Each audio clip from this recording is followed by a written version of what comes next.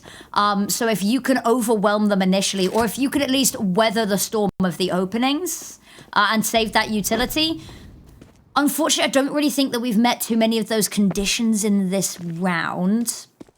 Is they haven't found an opening pick and they haven't kept hold of much utility.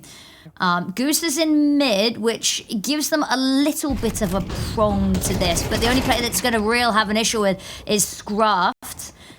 Olia might get run on down here, can't quite find the shot, and that is going to concede all of this site, and all they really have is this market position. If sckrafft can't step up here, it's going to be such a one-dimensional retake. They're looking here, though, from Goosebeater having all of this positioning here in mid, or previously positioned here in mid. They're just going to be able to funnel out. And Sakura is actually going to be funneling out of door. Vanessa left in a 1v2. Going to go ahead and get onto that defuse. I think she can just barely see her on the corner. Oh, it's all down to sckrafft, and she's been one to really see it. Vanessa just lurking through the smoke, able to find that headshot. It's going to be a 7-5 half. FlyQuest starting to fight back here. We'll be right back in just a little bit.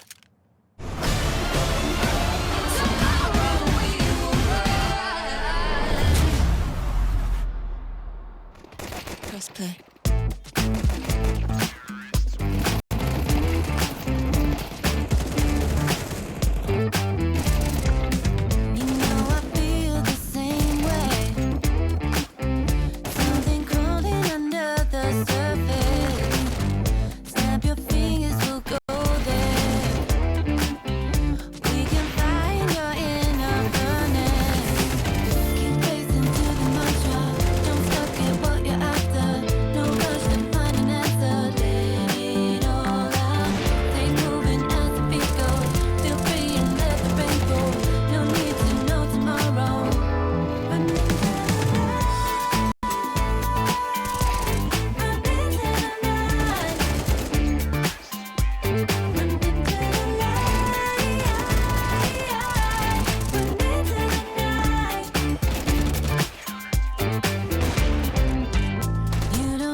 It is looking good for Waves here. Yeah, they're down at the half, but they're a map up and they are looking spicy. A pistol here would close that gap almost immediately, but FlyQuest, they don't want to let this go. They don't want to concede a series this early.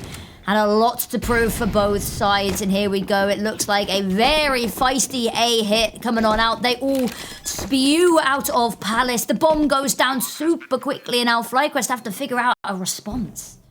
I kind of like this from FlyQuest, just stacking B. This does give them the numbers over towards this A site. They do have to flash into this. A nice blinding one is going to be hit.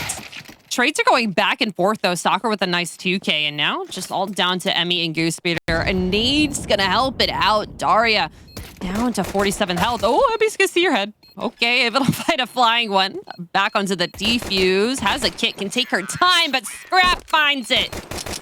Oh, this is so stressful. If any, like my heart rate is so high right now. This is a stressful game, and I feel like the players are feeling it too. We're not seeing it really on the server, but I'm stressed out.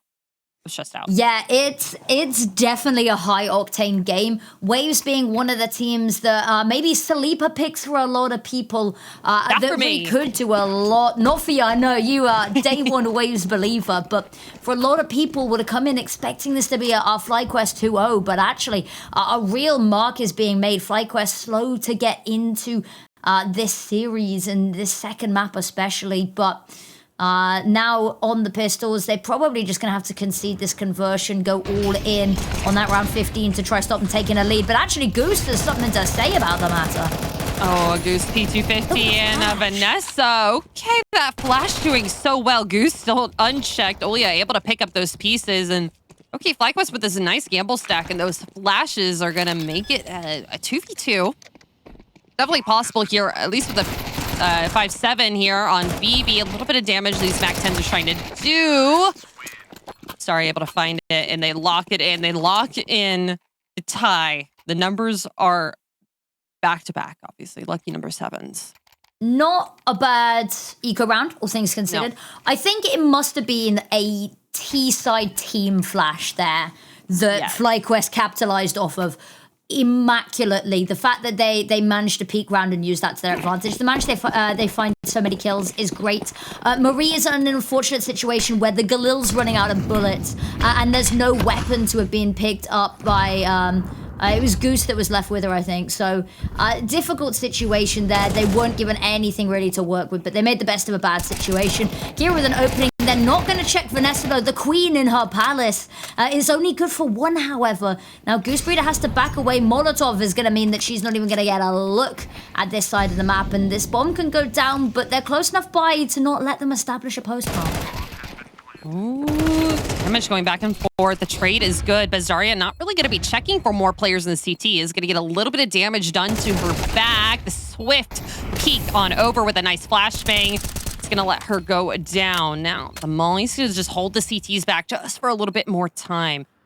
Has a smoke, has a Molly. Goosebeater with a little bit of elevated energy here, but sckrafft is very close up, could do something now. All down to Olia.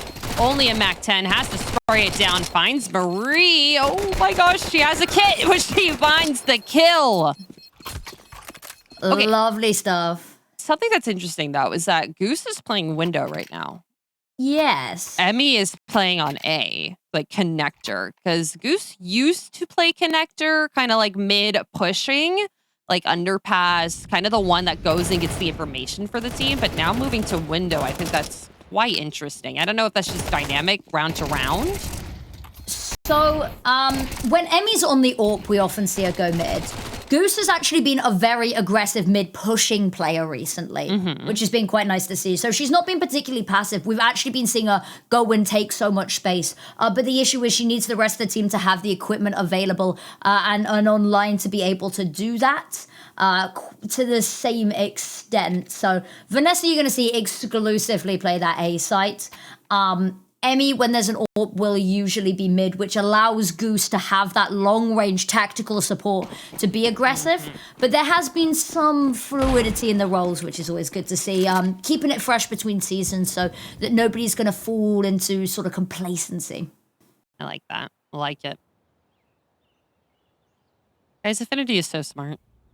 Oh, so you're going to make me blush. You're the charismatic one, you know. I talk smart sometimes. Talking of smart, lovely utility come over, perfectly positioned. Gonna cut off everyone that's in jungle. Flashes go over, but unfortunately the issue is that the counter flashes from Emmy are just so good. Olia has to just back away. There's no way for her to get onto Tetris to have that little bit of an elevation. And now she's the only player left. FlyQuest makes so much money off of this round. And they get AKs, and they get everything. And they're going to throw a little spray on there. Okay, It's like a rattlesnake, isn't it? Like, you hear it and you go, okay, so I am funny. not going anywhere near that. That is, like, really funny from Goose. Just let me throw a little spray here. Yeah, if you want to walk into the site, it is kind of walking into a blender.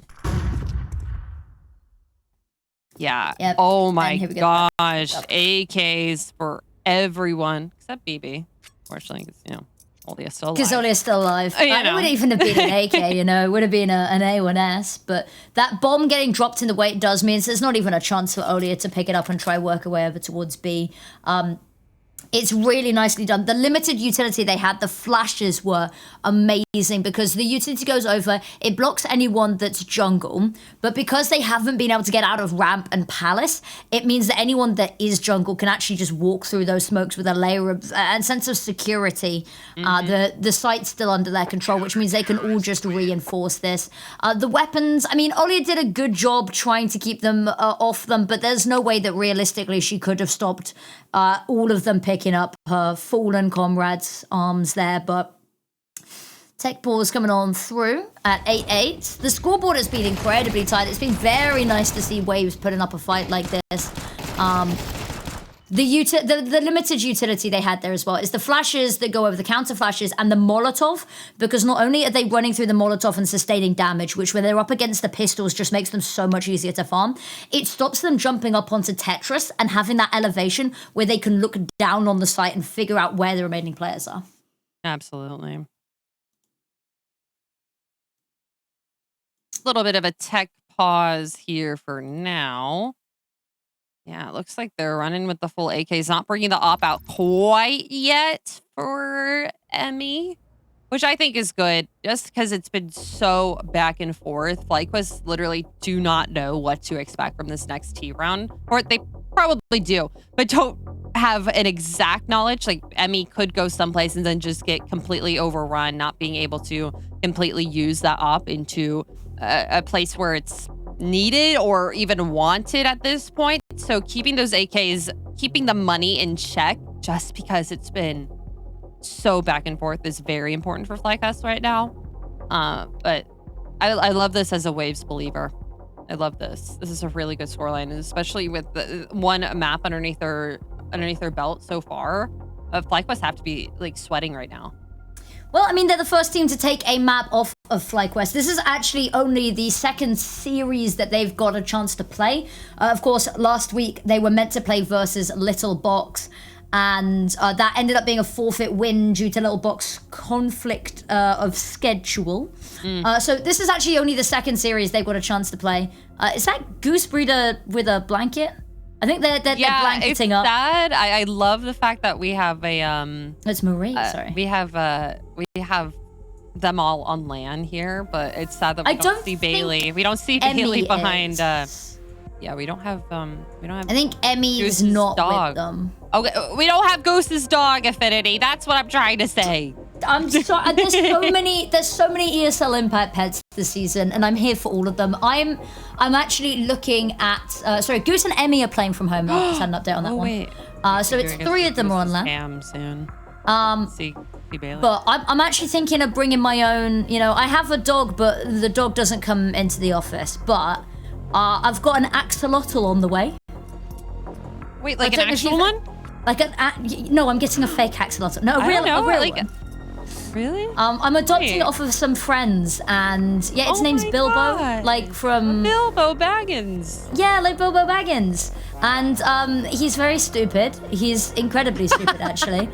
He sort of just like floats up and down on his bubble column. But I think I might put him on the desk beside me, and he can be my emotional support axolotl. Because I feel really left out. I see all of the ESL Impact pets, and I want in. My cat sits behind me. Your cat has been known to get involved with the cast sometimes. Yes. Have you not complained yet? She I think like last season came over and did a little bit of a purr into the microphone. We got to say hi. But She does not like it when I pick her up, so Also, it's very rare that that happens. We were talking earlier about the FlyQuest jerseys, the Waves jerseys. I'm gonna raise you them. I like them. They're black and white. They're a little bit edgy. I really like them.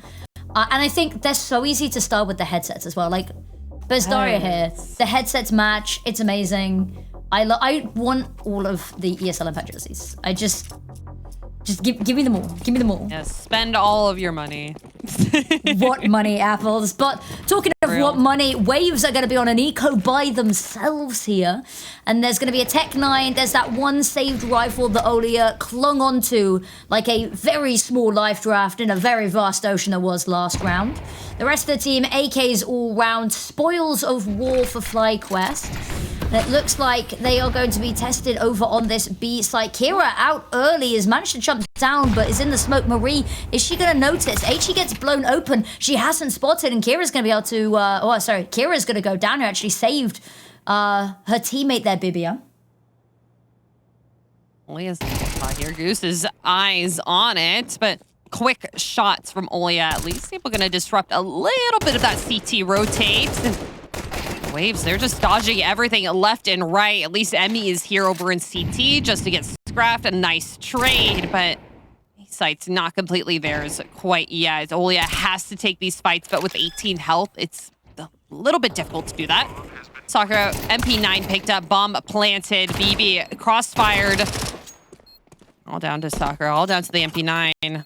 Actually, all down to the AK as a nice pickup, a nice need to also bounce on over. I don't know if they're going to throw it down quite yet. Not really needed.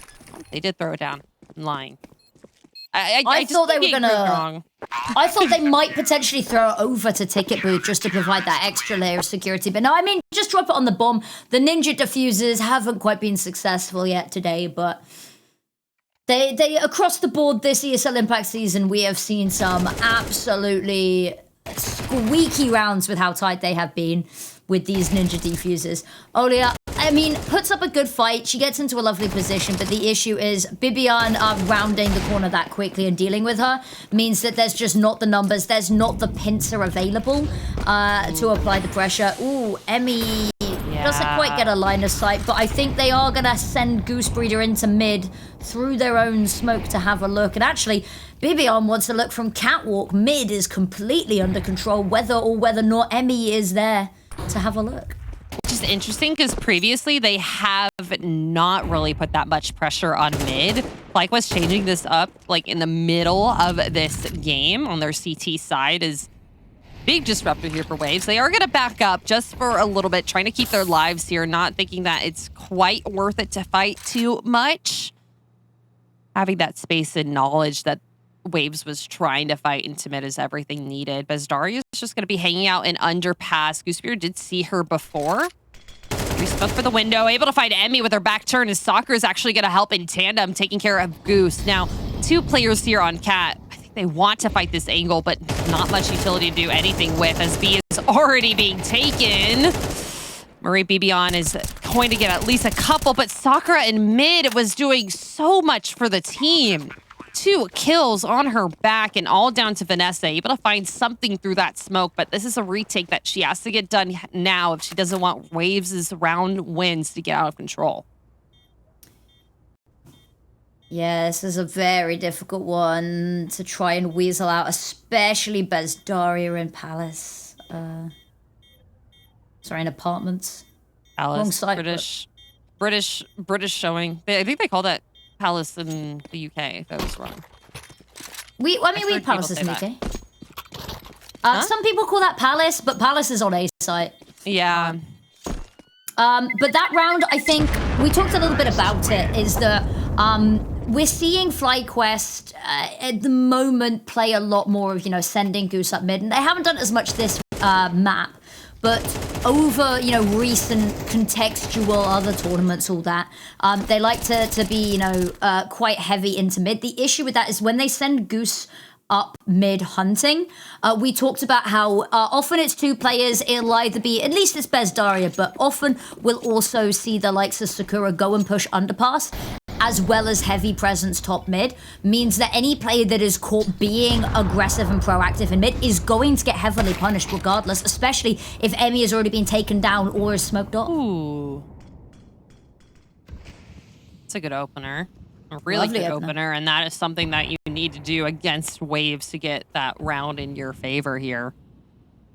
What happened on Dust2? Happened on other things. You just need to, you know, get to the mid-round part of this, and waves is okay. Getting to it is the issue, and now a missed window smoke, or is it a missed window smoke? sckrafft. Ooh, oh, she was in a great spot, but Oli and Sakura able to capitalize on that. Marie up top on Cat, gonna look down, at least find one of them. This is hard. They have to deal with Marie to be able to get onto site to help Daria, as Marie here has so much power in her hand just by being alive. Oh, the flash. Flash was perfect. This is a clutch for Sakura to win. She's able to find it. Spots the player over in ladder, knows that there's a player in CT, and of course it's the op, so we'll take care of that. Has the space to be able to get the bomb down. Spots Marie, fakes the plant. Able to find that kill, and just like that, this plant is opened up, and so has the round. Molly, nade, and a flash. She just needs to isolate these fights, and she's able to get it. Flash is trying to get the bench. Oh, gets the first. Has to be so careful because Emmy's trained on this angle, but the thing is that AWP barrel is going to stick on out. Oh, it's close range, and she's scoped in for it anyway.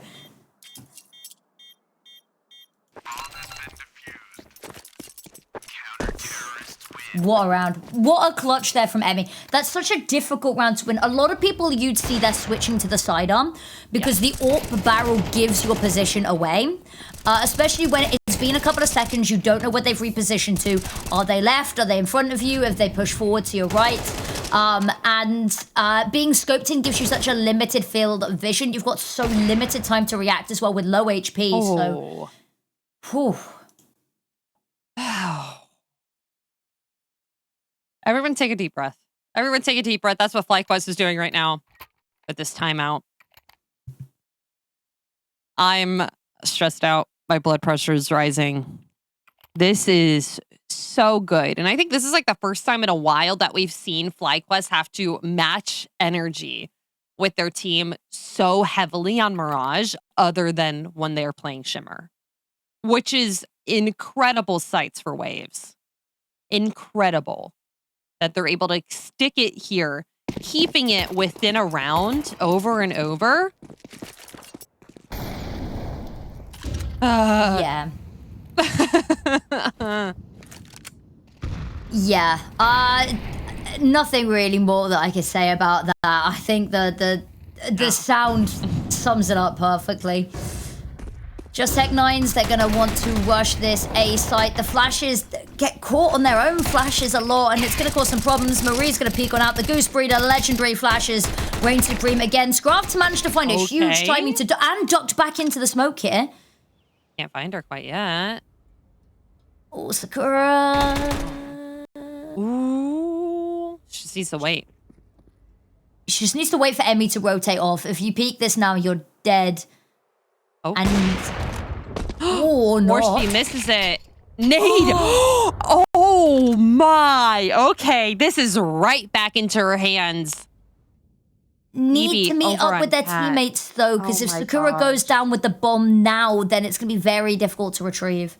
She just needs to wait. She needs to wait, find just a little bit of space. Oh my gosh, coming in through market too for sckrafft is going to be so huge, but Goose Speeder is just right on her tail, able to take care of her, and now she has the safety and protection of apartments to fight from. sckrafft is here. Bomb is not in the smoke too, so it's not even like it's easy to come through and find it. And oh, she peek and find Phoebe on the other side. Oh, this is such a tough spot to be in. There's really There's no way. There's no time. There's no way. There's no way. 10 seconds. That smoke damns them because the bomb goes down. If the bomb goes down and, you know, you've managed to throw it over the side, right? There's something to work with. The fact that it's in apartments and your other player isn't coming from, you know, back alley means they have to jump up. They have to take that fight and have to, with very limited utility and time, weasel out that apartments player. Run to get the bomb, which is all of this time that they can reposition, because that window position has so many places that you can be peeked from market, from site, from bench, from catwalk. You have no idea where the second player is. The fact that you have to jump up into market to retrieve the bomb, jump down, time's not on their side. The location and position is just all off. So it kind of all goes pear-shaped the moment that bomb went down. But, you know, nice attempt to try bring it back there. Weaponry isn't going to be great. There's going to be some Galils and a lot of missing utility. Bezdaria, they've been playing heavily tunnels and they're going to get heavily punished in tunnels because of it. Yeah, not going to be able to get that free pick on Emmy that she got last time around, but I like how FlyQuest is playing this. They're not playing like on cat, like super close in mid. They're playing in connector. They're playing in like very well protected areas that they can fall back if needed and get trades if needed here. The crossfire established is huge, and it's like Waves kind of setting up to do some A pressure, smoke coming out. Goosebeer gonna just spot the ear of Bezdaria. Gonna fall back, and that need's gonna find her. That's that crossfire we were talking about from BB on over on Cat. Oh, quick scope, quick kill found from Emmy and Goose, but that one's gonna miss. That's gonna give them a little bit more space, but a no-scope is actually gonna do a lot. sckrafft finding one, and it's game time. It's match point, and it's not even series point. We still have a third map after this if FlyQuest finds this. That we do, and I think Goose, lovely step up in that round. All round, they've been handling these sort of messy buys quite well. They can be quite sporadic, and Waves, we talked about it, they have a playbook, but it's been ever expanding, and they're looking a lot more dynamic this time around, so a lot harder to read. Over towards B, they like to rush, especially with the weaker weaponry there. They will always send Sakura, give somebody that little bit of a mid-presence. I wouldn't be surprised if they sent somebody underpass to have a bit of a nosy as well, but I think they're just eager to try and get onto a site here. Bibion, they're plucking them out of air. 1-2, sckrafft is going to deny the third, but Marie, the spin around, they're not going to clear her out. Finds the player in catwalk, and now just Olia left, and so much to do. Goose is so close to her. She's out that door. She's going to be able to find her very soon. Oh, actually, that may peek here without even the knowledge. But that's going to be 13-9. FlyQuest clawing back that win. Back and forth. We're going to a third map, Affinity. We're going to a third one. We are going to a third map, and a map that we don't actually see. Expecting them to. It was very, very back and forth from them, at least until the end when FlyQuest was able to close it out. But map 3, don't have much to go up on Waves. This is the first time that they're going to be playing it here at ESL Impact. Not sure about their basic is ESCA. FlyQuest, they played a little bit. Not too crazy, but still, it's going to be question marks all around here on Impact. Yeah, T-Pistols aren't amazing for FlyQuest historically. They've got a lot better success when they head for B, and it looks like they're heading B, but Sakura decides to pick off one player, the one player going A instead, and it's an immaculate shot. One bullet, one head found. sckrafft needs to step up and find the same level of success. The issue that they're going to have is that numbers are dwindling, health is dwindling as well, and the issue we often see in the FlyQuest Pistols is they struggle to find these trades. At least BB has the bomb. 2 flashes onto Emmy, but you just gotta fight that. What an insane shot from Sakura just to start us off. Like, Sakura, sorry. It's just... Okay. You just... Sometimes you just throw a shot and you're like, oh, okay. I guess I click her head. All right. Yay. Good one. That's a nice way to start off. That's one for the highlight reels. Oh, yeah. Guys, pack it up. That's play of the day. Just immediately. Number one. Just that one shot. See that impact player, sckrafft? I was going to say, that's snazzy. I like that a lot. But 3 kills in that first round looks amazing. Now straight over towards long, they're going to head. They're not going to face too much resistance. The only player nearby, Sakura, might be able to hear some of this and put up a little bit of a fight. Actually, they're going to run straight on into her. Olia's waiting here as well. Emmy gets taken down by sckrafft. They're going to head into connector instead. I think a very wise move here to try go and pop B instead. Just kind of winding around where the paths of least resistance are. And I think going all the way back to T, Stair is going to try and reset here with a little bit of visibility here over in Monster. Yeah, they're going all the way back to A. Okay, all the way around the world, all the way back down into connector where Sakura has now repositioned herself and lined up for 2 kills here. He's going to get a trade here. Vanessa picking up a FAMAS here on Goose Breeder. Still have the bomb intact too, since they've been just running with the pack. Already repositioned herself here. FlyQuest, they have not been slow walking, at least until now. Just kind of standing and waiting to see if they can find anything. A nice smoke thrown onto the site for them, just to get a little bit of information. But Vanessa just quickly taken down. Now Goose Breeder has to go up against an MP9, close range. Not always going to be the fight that you win. Yeah, that round felt a little indecisive. It felt like they just wanted to press the W key and they weren't really in two minds about where they wanted the final destination to be. I mean, it's a good sign when a team can sort of move around the map quickly and fluidly, but it felt a little bit like there wasn't too much of a plan, especially when you lose the opening picks like that. It dwindles the numbers quite significantly. Looks like we're going to go for early fights here. I'm liking this from Waves, wanting to take the aggression. They know that once FlyQuest get Bibian interconnected, that she can be an absolute menace and she will continue to cause them problems this entire map just there. But if they can stop anybody else joining up with her, that's going to be huge.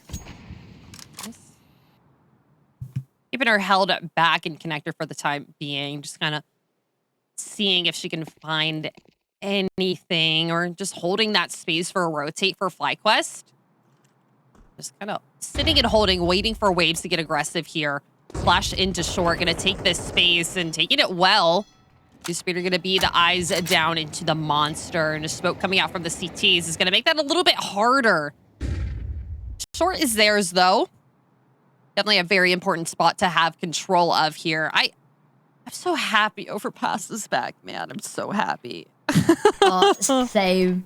Now, I do get a little bit worried on this map. I said that the pistols were very subject to lack of trading. Lack of trading seems to be where FlyQuest have their biggest issues on their T side. The trade spacing isn't always great. Not a big map like this where everyone's spread out. You can kind of understand it, but it has made them quite susceptible to, you know, these 2Ks very quickly.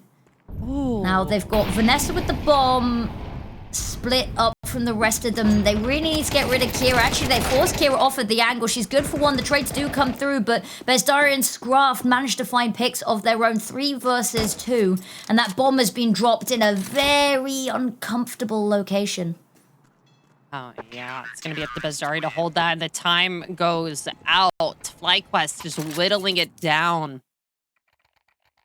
Not able to complete the round in their favor. And that just kind of comes when you're playing on a map that you don't have too much experience on. They have some, maybe haven't scrimmed it as much as they wanted. Felt comfortable enough to have it left as a floater, but probably weren't expecting Dust2 to not go into their favor. Yeah. Okay. Love that. Early aggression. I'm loving the early aggression because it completely shuts them down. In like the support utility from across the map as well. Like you're able to throw a smoke from A site on over to the B or do anything through all these flashes, but FlyQuest trying to make their way onto B, and so far with 2 openers on this site, sckrafft just kind of have to hide here, able to pick off another one, but the flying Mac 10 of Goose Breeder is going to be able to take 2 players down, get this bomb planted. Besides theirs, Olia just kind of hit it up in heaven. It's going to be a hard one, has to rotate down to help her teammate out. Yeah, they've already got nice post plants established here. There's a lot of crossfire potential. They managed to draw those players down. Lovely nade onto Goose's head, but it's not going to mean the whole world of difference. A location is given out. Both players peek, but unfortunately just too many heads appear. And once they get the plant down, it looks very good from them. They like to leave a couple of players in construction so they don't send everybody onto site, just so it means that they don't have to retake as much space, just trusting the bomb plants to get the job done.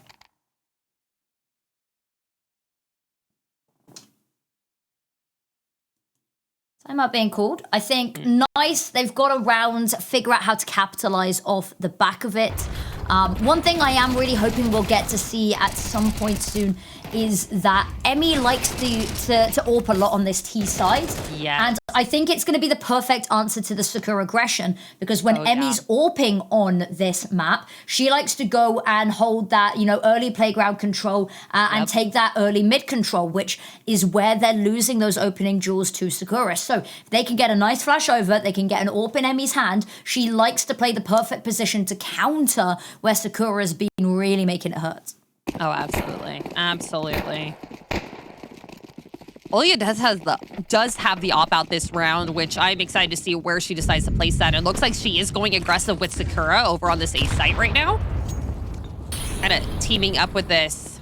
Having to fall back, that early aggression, but spam through the wall is actually going to take BB down. That is a huge player. That is a huge piece for them to be taking short. And FlyQuest, they are capitalizing off of the attention being drawn elsewhere. We have a Goose, Breeder, and Marie sneaking up long here. They're going to be able to take care of a lot of space needs. These players in connector could be really crucial to activate at the right time to go hurling on up. Well, you need somebody connector to start going, ooh, it's messy. They're not quite able to find the first, and that's going to catch them in a difficult place. Unfortunately, though, as you said, attention being distracted. Yeah, long isn't really being watched. Sakura needs to find this pick. It is still being tested. Olia's got to turn her attention round to assist, and they are just going to crunch on out. We said it's going to be important that they have some connector presence, and it's going to pay off in spades. This was such a good decision here from FlyQuest for this mid-round, and now Kira, just with a 5-7, bit of utility, has to fight back onto the site. That angle just too tight to have to find that kill. Now Bazara left alone, a 1v3. She does have connector, but not the top of it. Marie is just kind of waiting for her. Can hear her jumping around in short, trying to get up there. Just gonna get away with this. Just trying to keep that rifle in her hands. That op picked back up away from Olia. That's gonna be a free out for Emmy. Yeah, it is indeed. And we talked about it. It's going to be the perfect answer to the mid-aggression that we've seen from Waves. And so that's going to be a super fiery, super feisty fight. If you're Waves, I'd be looking on this one potentially just to back away, let them have mid for a round, see how they want to play it instead of trying to meet them head on, because they know exactly how you've been playing that, and now they've got a little bit of an answer. So maybe you let them have that space, you play a little bit further back, and you sort of litmus test this. Absolutely. Absolutely. sckrafft. I want to highlight sckrafft has been nuts already. We've talked a lot about Sakura's opening picks, but sckrafft is like 8-2 or something, 9-2. 9-2? 8-3. 8-3. We're close enough. I said 8-2, 9-2. It's a really good start from her. Insane. Just ever diligent, because it means that it shuts down a lot of that B presence early. And we like to see Bibian take that early connector control. So if you're shutting down, you know, bottom connector, that's a huge sort of crutch that you're taking away from FlyQuest. And you see on this round, they actually haven't decided to put too much pressure there. It's given them all this room to work with over towards mid. They're going to draw them in. Goose Breeder's going to activate, play off the contact. And, ooh, Olio wants to try find something. He's going to find one. Goose has already kind of left the party. Oh, Bazaria may be able to catch Emmy off. Oh, the damage is insane. But Vanessa through the smoke then cleared up. The MAC-10s being kind of the MVPs of that round. Oh, my gosh. Yep. Cash farming indeed. Emmy's still got the AWP available to her. And this time there is going to be a bit of an answer from wwaves. Olia's got the AWP, but it's not very well supported in terms of the utility around her. So it's going to need to be the early fights very, very quickly and swiftly one out, because they're not going to have the same level of opportunity for a mid-round if they expend any of this utility early. Nectar take it again. A smoke. Molly. Olia very close up here. Just trying to get some visibility over at Playground. And I really like this space taking from her. sckrafft. Just spamming it once again. I mean, you got lucky one time. Might as well try it again. Door not open quite yet. So Look how far up Libya is right now. I love that Olia's taken long because they've been burnt by that a lot. They've not had eyes on long. And it's given FlyQuest RED the A site a lot of the time. The thing is, Sakura is now playing a lot more passively, which means they're going to very much have to contact for this site if they're not too careful. Actually, Sakura, somebody shows their face first, and she's going to be watching. She doesn't even want to let them get near this site. Talk about a brawl. She wants a long-range snipe here. Saying rotate, rotate, rotate. I need help now. Goose Speeder just around the corner of the dice. Now Olia just gonna have to try and defend this. Oh, almost gonna be able to hit that shot, but FlyQuest one by one able to drop down the wwaves players here. Kira and Bazaria left alone. We're just sitting over on B site, expecting maybe a rotate here from FlyQuest. Just not able to come and help their team, unfortunately. That was just good work. Fortunate for Sakura. She just got overwhelmed in that moment. Olia not close enough to be able to help her out in that space. But that's what we talked about, wasn't it? Yeah. That they were being so respectful of what wwaves was putting up in mid. And we talked about how they need to overwhelm Sakura. And we talked about maybe it's Emmy with the AWP, but actually maybe it's just a whole lot of utility and a whole lot of bodies gets the job done fairly swiftly. It's overwhelming them, and you can kind of see how wwaves, not having too much experience on this map, that they don't have the rotate timings down. They don't have the placement timings down. They don't know really how to be close enough to their teammates quite yet that they're able to answer back for those trades, which has been a FlyQuest issue in the past couple of maps. So kind of having the shoes on the other foot now, it's unfortunate to see from wwaves. Yeah, timeout because they had a nice little round streak. They no longer have a nice little round streak, nor a lead, nor any money in the bank really to stop this lead extending for FlyQuest. So have a little bit of a look at the long-term plan here. FlyQuest, I definitely think their CT side looks a lot stronger on this map. Oh, yeah. So anything they can get here is gold. And I mean, it's a very CT-sided map innately anyway. So if they are able to just get anything, well, I think 4 already is a good half. And they've got a little bit of a round streak. They've got a chance for a 5th here. They're just building something really foundationally strong to give them a lot of reprise on that CT side. Kind of like how many players wwaves has put here in short. But BB, with her AK so far back, she has not really pushed this too much. Would give them a false sense of security, but actually Kira is able to find that kill. That's a lot of space found for wwaves, but just like that, A site is about to get executed on Olia. Kind of alone here, is gonna get her rotates in, but just a deagle in the hand to maybe find a couple of shots here, at least a little bit of damage as Marie gets a nice double. Vanessa on a flank as well. Able to find a couple. MP9 kind of trying to fight, but the damage is, they are just not the follow-throughs with the kills. Bastaria left in a 1v3. 2 players very low. She's able to isolate these. It could spell something differently for wwaves. Could be able to be the difference maker, but the AK from Goose, she feels right at home here on Overpass. I think, yeah. The last time I casted them on this map was still in MR16. Whoa, long time ago. Yeah. Something in that round that I think I really want to highlight is Vanessa's position. Because something that I made note of that they were quite susceptible to is to late round flanks. Is that if they take too long getting onto site and it gives their opponents an opportunity to set up these flanks, that they fall victim to it quite a lot. The fact that they have Vanessa very spaced back, giving them that buffer to be that flank watch, or at least the early bird canary to go down and warn them, is a really nice sort of adaptation to make sure that waves aren't having an opportunity. I think it also helps that waves just don't have the numbers to flank late round. Kira's in a terrible spot here, and Molly's gonna take her down. Double kill onto the B site, execute, down. And that's a save.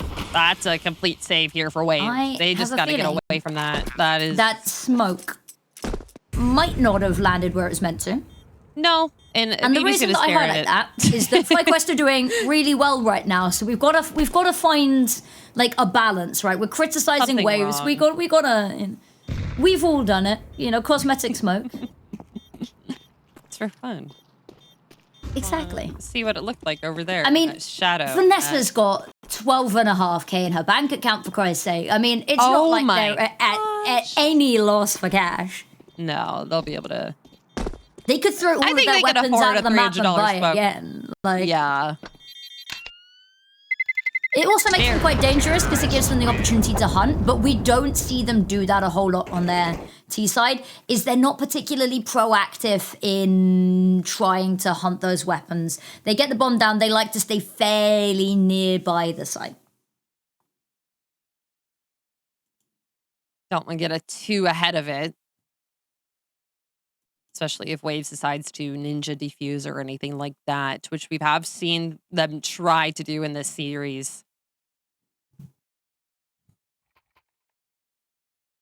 And it's unfortunate, especially for Sakura, after she got those first couple of opening picks over towards Fountain, they just have not been giving her anything. Nothing. Nothing to work with. And it's unfortunate because she was doing so well. And now going into this, she's like, okay, I don't find anyone. Where are they going? Oh, they're going to the other sites where there's a little bit of less firepower possibly on that part of the team. Maybe that teammate's just having not too great of a half. So it's just not working out in their favor. But okay, Molly's actually going to pause FlyQuest here just for the time being. Sakura not finding anything again. Just going to fall back here in tandem with that lop. Yeah, it's going to give them some opportunities. Bibian, again, just holding the space in connector. She's left solo with such a huge task because this is a huge pivot point. This is the route between A and B for the T side, and it means that she can cut off any rotates if her team decides to hit. She can just, whistle down the numbers and give her team a little bit more of an advantage, and at least deny some of the quick, speedy rotates just by being a pain in their backsides by holding the space. She can also activate off of Vanessa very nicely here if they need her to when they're taking this construction fight. They've not really been tested too much in construction, though. They've been allowed this space for free for a lot of the rounds here.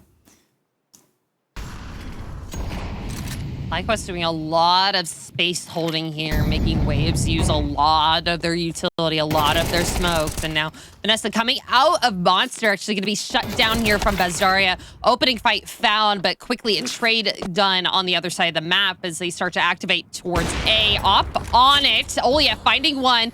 It's going to get sandwiched here between a couple of players. The second one does not hit, but she's trying to find something else. sckrafft is here to help her out, and it's going so well. Okay, a bit of a team kill, but okay. Finally finding one after FlyQuest have been so dominant on their T side. Yeah, it has. It's certainly been quite interesting. I think something weird to note as well is if we take a look at the kill disparity, is that we're going into round 11, and it really doesn't feel like across these teams there's been a whole lot of kills. Like, if you have a look at the Waves team, is that it feels like a very minute number of kills spread across the board here, especially given that they've kept it so close. Sakura, who's watching the smoke, is going to have to be careful because they're feeding out long. They've been given so much space to work long. We've seen Olia occasionally post up the AWP there, and you can see the frantic attempt to backpedal and get ready for the push there. Sakura wrapping, and as I said, the fast flanks, they're never ready for them. Oh my gosh. insanely fast. And now the bomb is dropped there. Vanessa just going to have to try and pick up some pieces here as the only player close. BB was sitting in connector, can try and cut off some more rotates, but CK's going to have to sing here. Vanessa, lots of damage onto her, but more damage onto Waves as she finds two. BB's going to be able to meet up with her, but are they going to be ready to fight against Bazzari over there? Well, that's scrapped. A nice flash is actually going to take it. Now, very quickly made this a 2v2. Kira has to hold it down. And hold it down, she does. A mouse 1 is going to be the victor. And okay, a little bit more kills. Is that what you wanted, Affinity? That is what I wanted, actually. I always like a little bit more kills. And I think it's absolutely been necessary. We talked about this, is that the flanks can be super effective against them. Yeah, I was going to say, who flanks the flank? And the answer is Vanessa, actually, because I highlighted a couple of rounds ago that they like to leave her as a buffer. Unfortunately, she's not quite positioned correctly to stop Sakura initially, so the super fast flank wasn't ready for, but later in the round, they have a little bit of an account for it. Doesn't quite win them the round, but it's these small things we got to highlight where we see them. sckrafft desperately spamming the woods. Got to be careful because there's an AWP on the other side, and that wood is just as penetrable on that direction as it is from the way you are spraying. Very big, sizable damage on MB from that, too. Yeah. Joining up with BB in here is a little bit different. It makes them want to speak closer to taking short here. Olia shot rang out, spotted a player, but they're going to be falling back. It looks like FlyQuest setting their sights over towards this B, and Waves, they have a lot of players here to be able to defend that. A nice smoke out just to hold them off from Monster, but they're entering from short. They had all of this spot, all of these mollies out onto it, and the flashes to boot. That's theirs. An op retake with an M4. Olia's already here. Could maybe find an easy pick, but they are already in their post-play positions. She has to find a lot of heads here. Yeah, a lot needed, a lot being asked. That Molotov as well is going to split them up. It's going to buy so much time because it means that Olia just can't get into the fight. And with the smoke coming on out, she really can't get into the fight. Oh, no. Shots are going everywhere, and that's going to be a 7-5 half. FlyQuest leading the charge. We'll be right back after this quick break. 2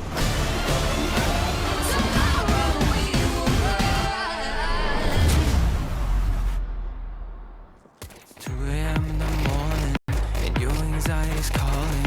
You lay in your bed, but it feels like you're falling. Do you recognize that feeling?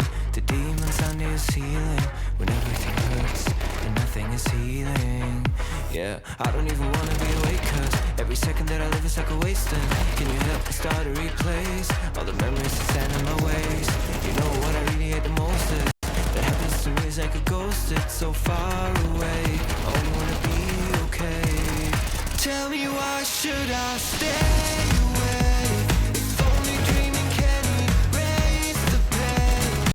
Tell me, why should I waste another minute staying in this critical phase? I'm just praying for some better days. I'm just praying for some better days. I'm just praying for some better days. Some better days. Some better days. I'm just praying for some better days. It's too late in the evening. I should probably get some more sleep, but I just can't seem to set my mind at ease. I can find an escape. There are many doors I would take, but I can't make one of them become a way. So I'm drowning myself in the media, cause I don't wanna face what I'm feeling yet. I am scared of fighting this alone. I've tried to turn on the light, but my demons know how to hide. Lately there is just no end in sight. Tell me, why should I stay away? If only dreaming can erase the pain. Tell me, why should I waste another minute staying in this critical phase? I'm just praying for some better days. I'm just praying for some better days. I'm just praying for some better days. Some better days. Some better days. I'm just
Hear ye, gather around for the final half of this series is upon us. 7-5 is where we left it off. Going on to the CT side, FlyQuest, advantage after advantage in their favor right now, but Waves, if they can secure themselves a pistol, stunt the CT economy early, this could be everything. Goose spots so much contact, and she decides just to get out of dodge. Oh my gosh, Waves are just running through it. They have one player kind of cutting the rotates off if they want to push through T-spawn, but all the way through connector they go once again, just like FlyQuest. And I think we've seen this before, but they haven't had Emmy at back T-con here to kind of disrupt this. 2 kills found. Olia with the trade. Now Marie here in short, trying to find a shot. Can't quite do it. A little bit of damage, and now a little bit of a stacked B site. It's gonna go down as Kira was waiting out towards Monster. BB only able to find one now, all down to Goose Breeder as she was looking on over towards that fountain. Wanted a kind of little bit of a spicy shot that we saw from Sakura earlier. Way early, if you remember that. I don't even remember it. First round of this map. First round, it was like 5 years ago. Oh, Goose, they know exactly where she is. Yeah. No kit, she's just gotta be quick. Had no knowledge on that. Now 6th round found. Perfect pistol for them. Perfect air quote. Good pistol. This, I think, is an even more impressive victory for Waves when, if you have a look at how FlyQuest play their CT pistol rounds, is that they usually send whichever player is the best spawn for it realistically to run showers, and they essentially take all of mid. I think we saw Goose take it through along a little bit there, but to take all of that mid control, the rest of the team stacks B. So the fact that they run B where it is completely stacked and overrun with CT's defending, the fact that they still take the site and win it outright is really good to see, and it means that that last player alive is so far removed.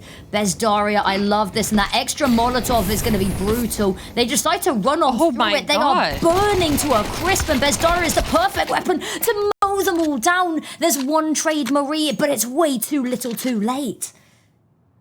That's so much money found too. All they need to do is just run to a site and get that bomb plant. Now that's exactly what they're doing. Going up long, Goose Spirit, just a USP to her hands.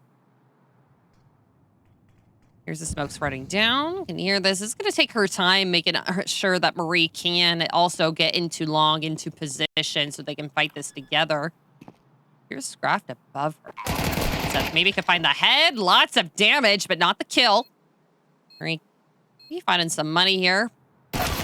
Keeping their positions easy and open, but Olia finds that kill.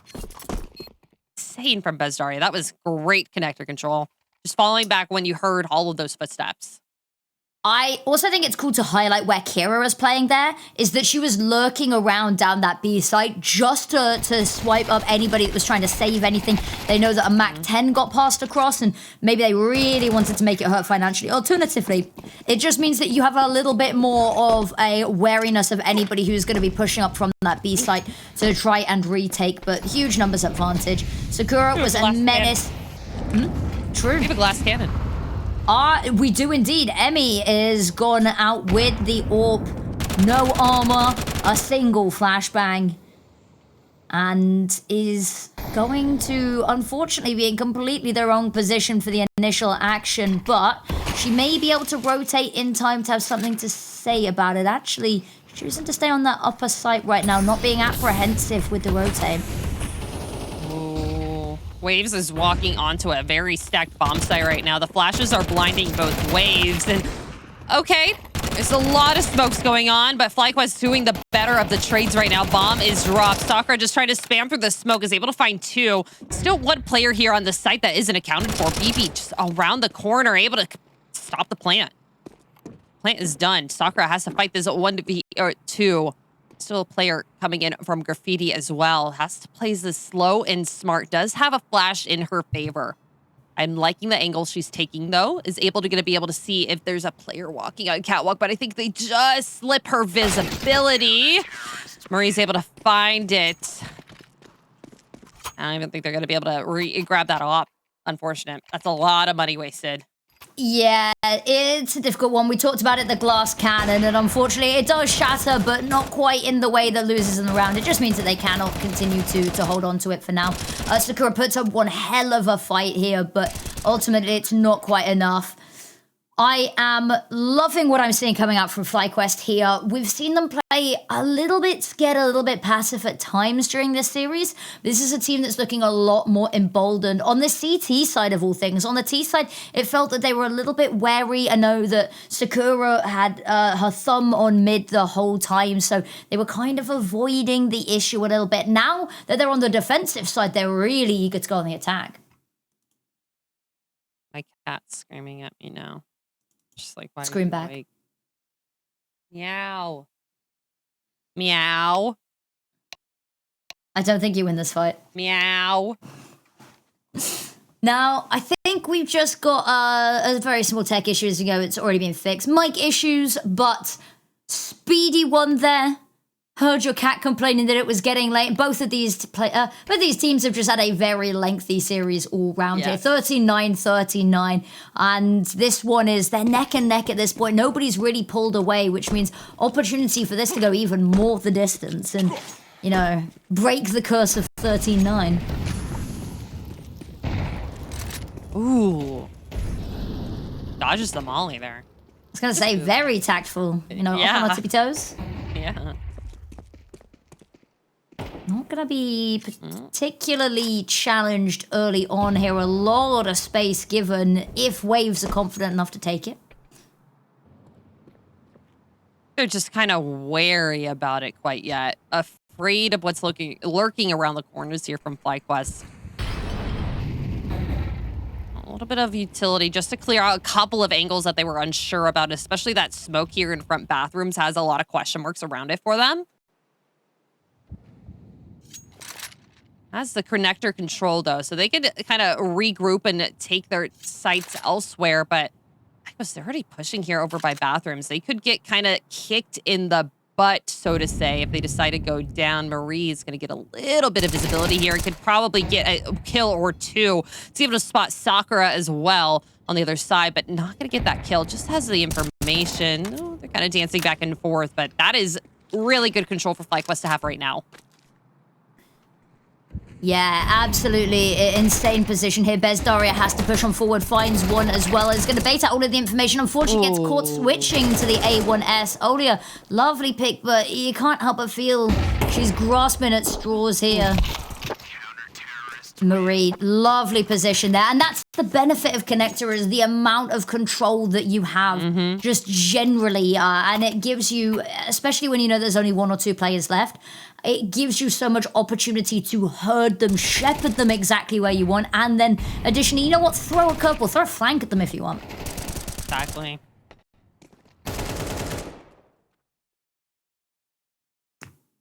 Don't want to get pinched in the butt from that. I think at all. This might be Waves' final time out here. Yes. Yeah, they burnt through a lot of them in that first half, and that means that if things start going wrong for them, this is the last opportunity. They're going to have to get the coach on the mic on their own terms. There are still 2 timeouts available for FlyQuest, in which they'll be able to get coach on the line. But FlyQuest, they've been not particularly eager to have Sheikh Zula's input just yet. Mm-hmm.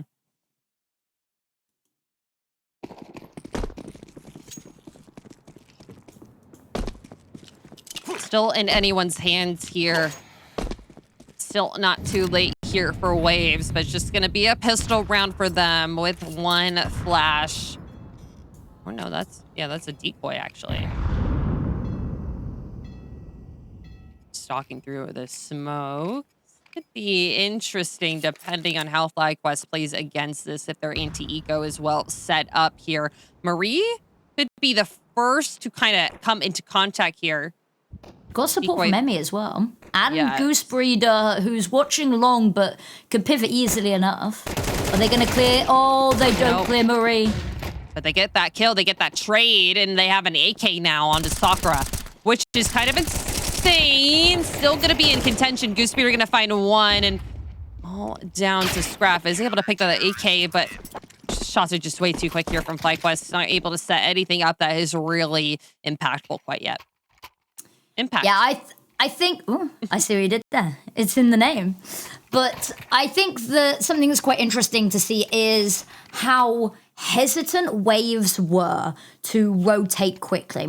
They weren't anywhere near as speedy at getting CTs up to a site, whereas FlyQuest RED, they're calling players over a lot quicker, a lot earlier. It might mean that a potentially nice fake could be everything they want and more to try lure away FlyQuest, but it has meant that when they haven't been toying with this map control, when they have just been hitting wherever they show a modicum of presence, it has meant that FlyQuest has just been able to rotate and stack up so quickly. Absolutely.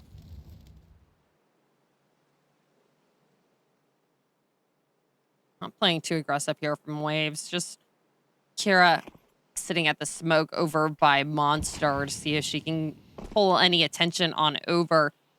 Smoke out for bathrooms. It's Marie and Emmy holding these angles. Op is very close, but not going to be catching anyone. No one's going that side. Connector's still in their control as well, so this is still possible. Olia entry op. I mean, she's been known to do it. She's not usually known for the entry on the ult, but why not? Ouchie. A little bit of an ouchie there. Yeah, Goose is going to be walking wounded. But still good that she's walking. Good that she got out from that. That would have been the go button from Waves if they got that kill. But still now going to have to walk a lot slower here. And this is almost a stacked bomb site. Vanessa mowing down 2 players traded out, but they're both sitting in water. A flash coming over support from Emmy is going to slow it down just a little bit. Goosebeard caught on the angle after getting one is going to make it difficult. Jumping through the air, Emmy finds one all down to Kira, and she's going to get looked at from all angles. Marie coming out for a little bit of a peek is going to fall back, let BB get the little bit of the ADR push. Yeah, just a little bit, but we talked about how they were pretty quick to rotate. They had that 3-player stack down there, and the Emmy didn't rotate down because she needed to throw that really huge flash. And it's absolutely huge. Sakura there's no way you see anything from that. And it means that they've already got the positions. They can crunch down from all over. As you said, there are eyes looking at her from all directions. And that seems to be the FlyQuest speciality, is it feels like they're everywhere all at once. Setting up for a B-pop here. Mac 10s. BB is at the ready for it. They have been stacking players left and right here at this B site. The Molly's going to do a lot of damage. The guns are going to do a lot more for those T's. Goosebeard at the ready with this M4 to get 2 kills needed. Now Sakura and Olia, Tech 9 in hand. Another smoke as well. Not going to be able to do too much. It's going to dismantle the forces, and that op activates. It's 12-7. Waves just cannot get anything done on this T side against this incredibly strong CT from FlyQuest. Yeah, this is a nigh-on flawless showing from them, and it's just looking impeccable. They are reading this so well, and it's the fact that they will have come into this with limited to no notes on how Waves were going to play this map. So it's talking about the adaptation, how quick they were to sort of feel out this map, how they were playing it. They know that Vezdar has kind of been a little bit of a bastion in Connector, so they've just not been giving her the time of day. Another Molly coming out. Now doing this a little bit differently with the AKs, a little bit more weaponry is going to allow them to get this trade in their favor. Completely entering into that monster position, a little bit too afraid of the potential here. It's a little bit of a better start here for Waves at this point, but Marie is already pushing through long. Is going to be able to get spotted out by Sakura. A lot more control here. They have all of long, but still a little bit wary. I'm not sure if Emmy has even shot off with the op, so I'm not sure if they know that she's over on B. So they're going to be taking their time up long, wary of someone peeking here and getting a free kill with this angle.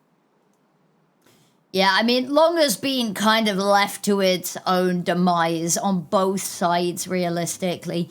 And unfortunately, they've gone really aggressive with this information push, but that's going to give them a really weak position to try fight this back from, unless they can catch a nice timing here. But it looks like they are convinced it's a B play. Goosebeard, the only player down here, because she hasn't heard anything, but they've gone so far, they've still not heard anything. They're probably going to realize very soon what's gone wrong. I hear that Molly throwing out, and now they're gonna have an op on the lurk and also BB on the lurk. Scary look. Decide to not go for this. I mean, might as well have a lot of money on a lot of these players that it is a potential to buy back into the next or win this entire series here and now. 2 kits on them can take their time. Emmy going up, not seeing anything easy. A Molly off for Bank, just to keep them at bay. A nade out just to help the damage onto Bezdaria. They're not giving them anything easy. They're getting out of here. See you later. Lovely hold there from Waves. The fact that they even keep hold of some of this utility, that they don't feel the need to overexpend it. And that's really good. They don't give them any opportunity. It's not so great that they lose 2 players to the bomb, especially when their finances aren't in the best place.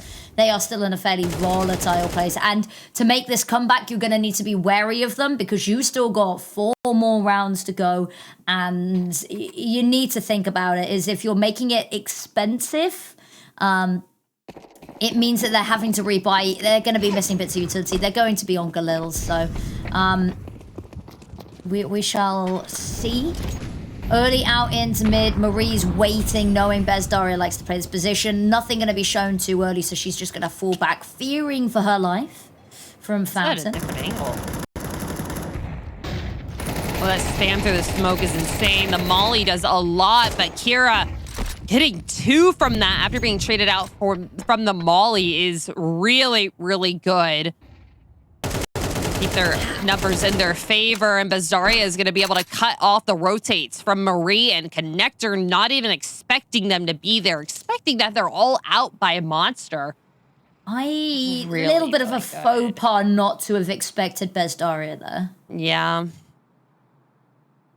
little bit of a mistake done. Goosebeater going to be expecting sckrafft there, probably not. 2 other players on the other side.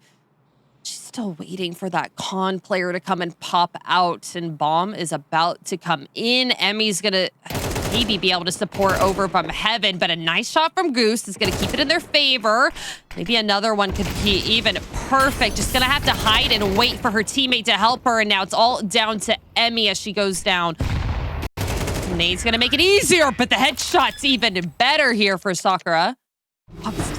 Okay, we're back in it. We are still here. Waves is proven that they're still online. They're still on the server right now. Yeah, they are proving indeed. And I think that round, you see a world where Goosebreeder just wins that one on outright. She can find one more pick there. Really good of Waves to weasel her out. And then it just means there's that 1v1 and you know exactly where Emmy is. You either have the time to plant or you try and bait her out. Bait her out, they do. Kira getting 2 in the opening before going down to the Molotovs, quite frankly, criminal. And as we said, the fact that they're not expecting Bezdaria there, you know that Bezdaria is still alive in the round. You know that she has been this connector player through and through and through. So the fact that there isn't even like a glance in that direction is a little bit of a problem, but all things considered, still got 3 rounds to play with here. Emmy's back on the AWP, but the worry is going to be that the money runneth dry. I was about to say that. Look at how much they've had to spend these couple of rounds. Vanessa's bank has gone to 0. Used to be 12,000. Where did it go? Oh my gosh, the utility from Waves is very aggressive early. Keeping them very far away from anywhere that they want in connector and from that A site. Flash out to Pika Monsters. Smoke is still there. Vanessa's still safe. I like how FlyQuest has kind of changed it to just kind of playing on the sites. They're not trying to take connector control. They're just trying to play on the sites. They can rotate through CT. Wanting to keep their numbers alive and not going for crazy plays because just of how much money they invested in this round.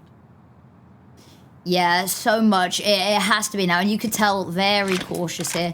Goosebreeder, the issue is Goosebreeder peaks, goes down, and Emmy's distracted. Albeit there isn't anything that Emmy could have done from that angle to save her, but attention does get divided. An opening pick gets lost, and a map like Overpass, it's going to be a difficult one. Bestaria, we said, holding diligently this connector means they can just slip all the way down to be unnoticed, uncontested. All that short control, too, is insane for them.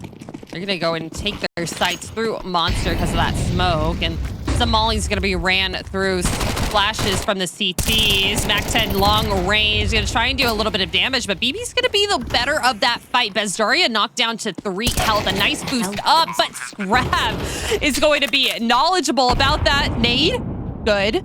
3v3, bomb plant still ticking down. Money for 2 kits here for FlyQuest. This is definitely doable, but definitely difficult, especially with Sakura still in the round.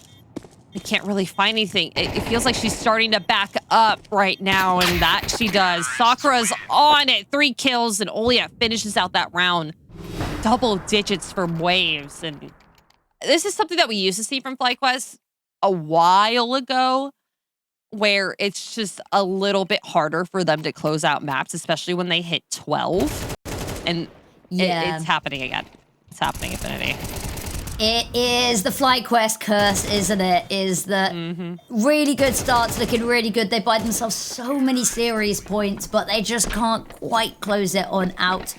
They're only going to have 1 more buy round even to be able to do this, but it's a lovely comeback coming here from Waves. They're just dismantling everything, taking a lot of damage, which means they're quite susceptible to the HEs, but alas, doesn't matter if you're winning out the gunfights. Lovely flash. They are going to just try feed into Kira there. Kira gets 2 before finally going. Now we said this, susceptible to multi-kills are FlyQuest. Bezdaria this time actually not wanting to be passive. This time she's getting proactive. She takes the space, and that's because her teammates have got long. She needs to activate with them. But she will probably just choose to hold back a little bit here to hold the space and watch for any flanks. Gooseberry has spotted a lot of players coming on over, deals with the hail of utility, spamming away. Does find Bezdaria, but has to reload and will be pounced upon in that moment. Marie waiting round the corner, spots a leg, finds the first, has to reload, but the bomb's going down in the meantime. But Bibion's getting to a nice position that they've isolated these fights. Oh, yeah, she's very, very close to this. The Mac-10, the throwing of the utility caught on it. And, oh, we're one round away from OT here, Affinity. I am a little bit confused by the Mac-10 being out there. You only know where one of those players is. So to decide to pull the utility out feels like a bit of a rushed decision. Yeah. And because it means you're that so close and they can swing on you're so close to the box, and people are known for hiding behind the boxes. It's one of the most looked at spaces. So I've got a few questions about that, but one more round, they should have a buy for it. I'm not convinced how good it's gonna be of a buy. Okay. Yeah, that's missing a lot of utility, but there's enough kits, and that's the one that I'm quite... It's all right-ish. It's definitely doable if they're not throwing too much early round utility. Those smokes are definitely needed, especially over on that B site. One over near T stairs, but juggling smokes. Ooh, it's do or die here for Waves. And honestly, with how they've been playing the last 4 rounds, it feels like it's in their pocket here. OT is screaming their name. What's FlyQuest going to do differently here? They're still staying over by the sites. They're not even getting aggressive with it. They are just sitting and waiting, parking even. I think that's the fear. I mean, it's been instilled, and who can blame them? Bibian, a little bit of a spray is not going to find them anything. Immediately counter utility to come on out. Vanessa fully blind finds one. She's still in the smoke. She's good for a second. Ducks back in, and the rest of the team comes together. Okay. Olia can find one. This is a god play. She gets an ace here, bringing us to OT. This is their time to shine. Could be a player to watch. Olia already found one, trying to clear these angles out easily. The op has an angle on her, has not quite taken a look, but Marie finds the final kill. 13-11. FlyQuest are going to reverse sweep, and they are your series champions for NA here tonight. that they are. It's by no means a smooth victory, but a victory nonetheless. But Waves are a team that